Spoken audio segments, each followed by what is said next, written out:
สวัสดีครับผมสนยุคนะครับรับบทเป็นพันเอกไกรเลิศสุวรรณพาสนะครับ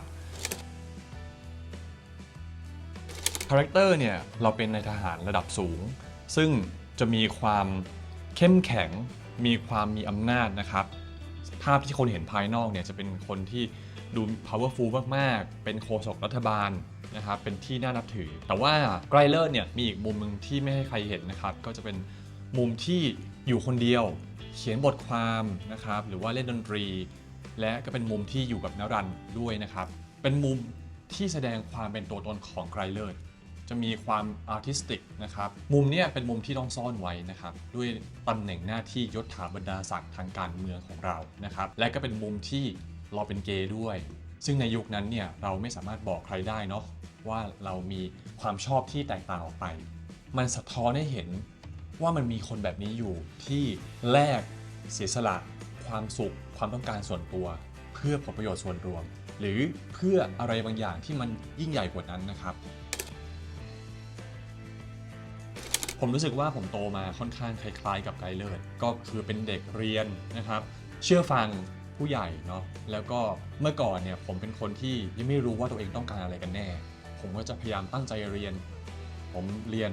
วิศวะจุฬาเรียนตามเพราะว่าผู้ใหญ่บอกว่าดีก็ในความเป็น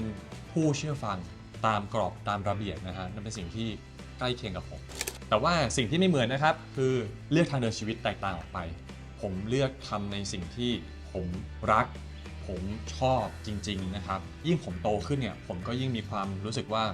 ผมอยากจะใช้ชีวิตอิสระได้ทำในสิ่งที่ตัวเองรักอยู่กับคนที่เรารักนะครับถ้าต้องแลกมากับความไม่เป็นตัวเองเนี่ยผมไม่ทำนี่เป็นสิ่งที่ต่างระหว่างผมกับไกรเลิศครับ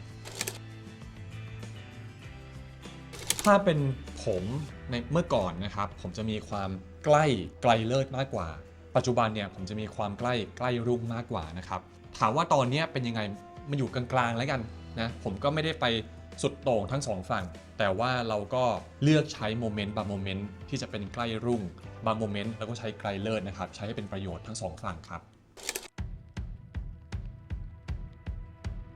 ศึกษาผู้ใหญ่หลายๆคนทางด้านการเมืองนะครับทางด้านทหารด้วยนะครับว่าเขา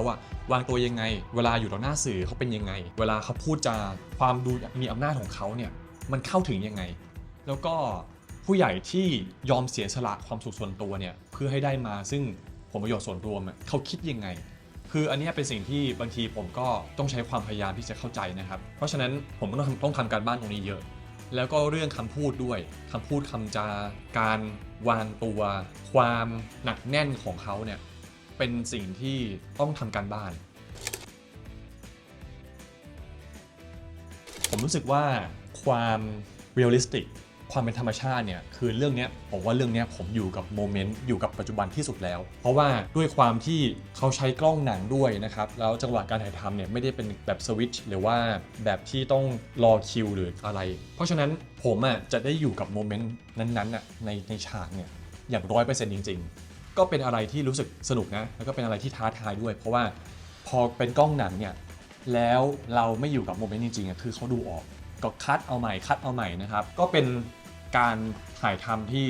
ได้ลองอะไรใหม่ๆส่วนเรื่องบทบาทเนี่ยพอเล่นเรื่องนี้มันเป็นนายทหารยศสูงซึ่งแบบมันจะมีความเป๊ะมากๆความดุดันมากๆมีอำนาจมีความเกลี้ยกล่อมมีความ aggressive แต่ก็มีความสุขุมนุ่มลึกอยู่ข้างในด้วยก็เป็นอะไรที่มันย้อนแย้งกันแล้วทำยังไงให้มันออกมาดูเป็นธรรมชาติที่สุดข้างนอกอาจจะดูสุขุมแต่ข้างในมันเร่าร้อนมันดุดันมันต้องทำยังไงอันนี้ก็เป็นสิ่งที่ท้าทายนะครับสิ่งที่ผมชอบในเรื่องนี้นะครับเป็นซีนการได้เจอนรันครั้งแรกที่ห้องสมุดเรานัดเจอกันผ่านโค้ดในหนังสือพิมพ์นะ